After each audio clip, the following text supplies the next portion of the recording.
and we thought basically We got this. Yeah, we got this. Brianna's coming home. Brianna's coming home. No sweat. We already worked all the kinks out with the first visit. You know, that's right. kind of the way we were thinking. So I went to pick her up at the airport late at night. The kids were asleep already.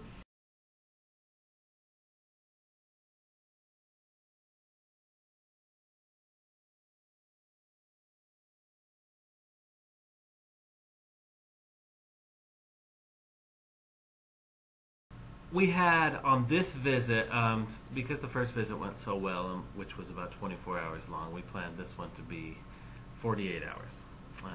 We had bounced around the idea of, you know, different things of how long to have the visit. A week. And yeah, we even thought about a week again. The first visit was so great, maybe a week would be good, but I think Brianna made that decision pretty much on her own, and we were going to be cool with whatever she decided. She decided 48 hours was a good amount of time, and so in those 2 days we kind of jam-packed it full of a lot of activities, which in retrospect, family time doesn't need to be jam-packed with a lot of things. So starting at the beginning of, you know, the morning of the first official day of her visit, in retrospect we probably shouldn't have jam-packed our day so full of so many activities. The first thing that we planned was that we went out to breakfast with Virginia. Virginia was the group leader of, she is a birth mother. She placed her child, I don't know, 30 years ago or something like that. When adoption was a lot different. But that group was basically where Brianna would go once a week to find like-minded and similar situation people, and they would basically just take comfort in knowing that there were other people going through similar things. So we went out to breakfast with her. Did we? Just kidding. We had a time set forth. It was, I don't know, 8 o'clock or something like that. But then when we went to get in the car, I put Ira in his car seat. I had my arms full of stuff. I put him in his car seat, buckled him in, shut the door, turned around, and as soon as I turned around, I hear the familiar click. And that click was the sound of the doors locking, and I knew I didn't have the keys in my hand. So I turn around and I see Ira sitting in his car seat inside the car, buckled in with the keychain like this. It was a cold morning. It wasn't too bad, but it was chilly. It was cold enough we could see our breath, you know, that kind of thing. And so we called Virginia and say, hey, this is what's going on. We're going to be late. And then we called the locksmith, and the whole time we were waiting for the locksmith. For about 20 minutes, Ira sat there with the keys in his hand, and we kept, you know, trying to make it like it was a game. Push the button, push the button, and there's about 5 buttons on my keychain, and he pushed every button on that thing 100 times, but he never pushed the unlock button.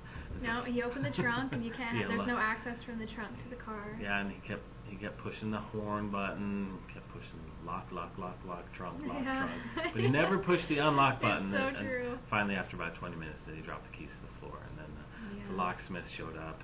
While this is all happening, while we're trying to figure it out, Brianna's hanging out with Hazel inside.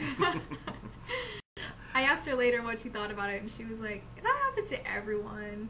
She just thought it was funny. Hey, you know. We didn't think it was funny. Well, we didn't think it was horrible, like we were laughing. It could have been worse. But it was just kind of one of those moments where like, yeah, this would happen today. Wasn't my shiniest moment. Wasn't my shiniest it's moment. really fine.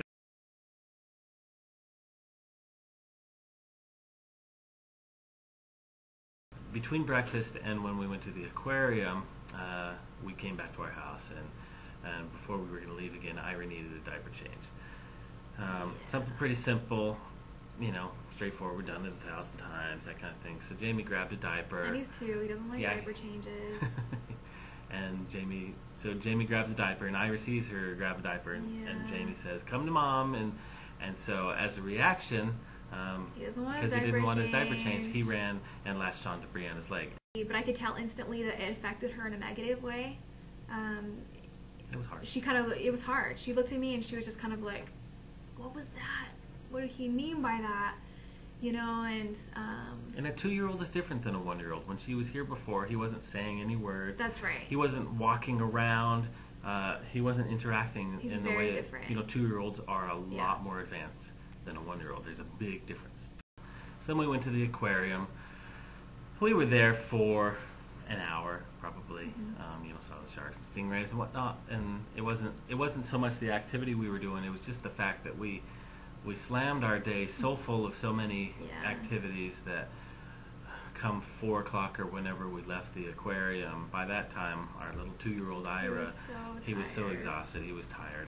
It's about a 30-minute drive between the aquarium and our home, and it was probably within the first 5 minutes that Ira's exhaustion started to show through, and he decided that the best way to relieve himself of that exhaustion was to start kicking his baby sister, and so in the head, because I had to put their car seats their next car to each seats other. face different ways, because Hazel's still a baby, so she faces backward. He wasn't and kicking her faces- hard, but he was lashing out a little bit. And so What was I so the supposed car ride turned. Yeah. It Interesting. just turned into a temper tantrum. Like, he wanted to kick her in the head, and I couldn't let him do that, of course. And so he was so tired that he couldn't grasp reality at that point. And so his poor little mind was trying to be good, but he just couldn't quite be that. Yeah. And so I had to kind of physically restrain him a little bit. Not a lot. It wasn't Just like I was reaching like back, holding tackling his- him, but I was just holding holding his his feet. foot so that he couldn't do that. And Brianna was sitting in the back seat with the 2 and kids. he screams really loud. And it lasted until we were about a mile from home. He fell asleep. Yeah. We couldn't really talk about it at that moment. Of course, there's a screaming 2-year-old. And so I was trying to figure out how to process it myself, because I had to discipline him. I knew it was the first time she'd ever seen me discipline him. I knew it was hard for her, but I had to do it. So I couldn't stop. So I felt like I couldn't win. And I knew that she wasn't placing pressure on me, but I was just kind of like, I'm kind of at a loss here. I don't know how to take care of this situation. So I just continued to parent. I continued to, just like she would expect me to, of course. That's why she chose us, to be a parent. But at the same time, it was killing in me inside that what I was doing was hurting her. So when we got home, we put Ira down, and he was so tired. He was out within just a couple of seconds. He desperately needed that.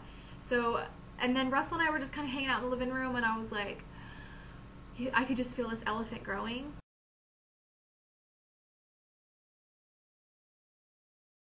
So I went and knocked on her bedroom door. I like how it's her bedroom door, because that's where she stayed before I was born. I went in there, and she was just kind of laying on her stomach on the bed, and I went and jumped on her butt, and I just said, we have to talk about this elephant. We have to talk about what's hard. And I just laid next to her, and she just started crying, and then I was crying. It was a really hard time. It was hard because this visit was a lot harder than she expected. She also anticipated being like the first.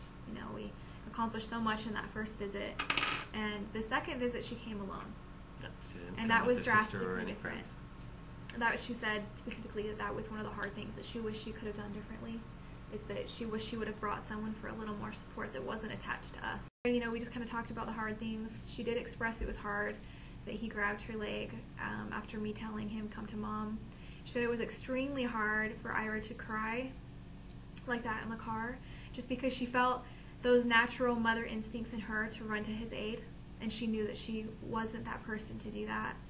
And I can only imagine, just because when I hear my children cry instantly, I want to rush to their side and I want to fix it. And she wanted to fix it for Ira, and she knew that there wasn't a way to fix it. But what we took away from the conversation was really great. I felt like we were bonded and close and tight, and I just kind of explained to her that when these kind of things come up, we do need to talk about it so that we can move forward together and not away from each other. And it was just a wonderful moment for us to be able to support each other. The next day came. Like I said, it was a 48-hour visit. So the first day was done. Next day came, and a lot of the emotions from the first day kind of drifted into the second day. But we talked about a lot of things, and the elephant was no longer in the room. Mm-hmm.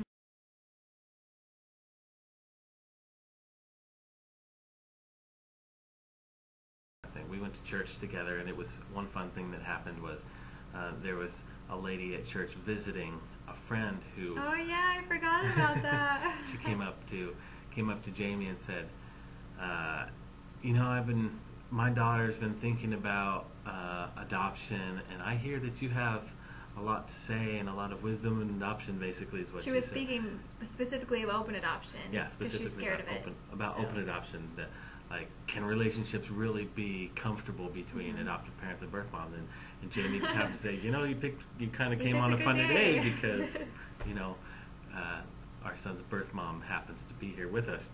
Yeah, I just kind of said, this is Brianna and this is our son's birth mom, and instantly Brianna was kind of like, beam!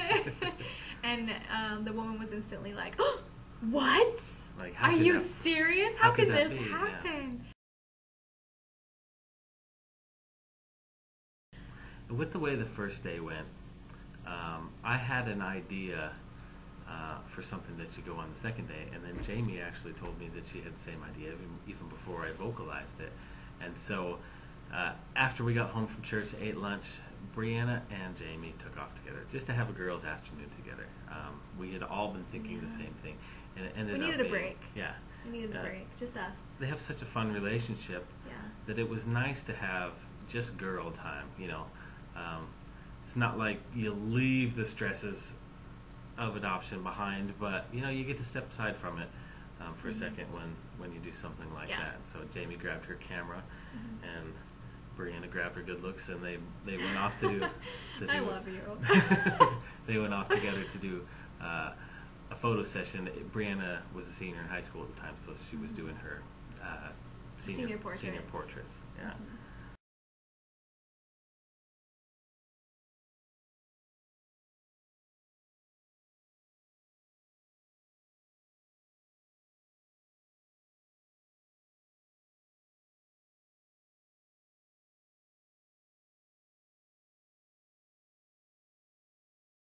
So we took off, we went downtown, and we had so much fun. And I'll show some of the pictures of her portrait session, just because she is beautiful. She is one hot mama.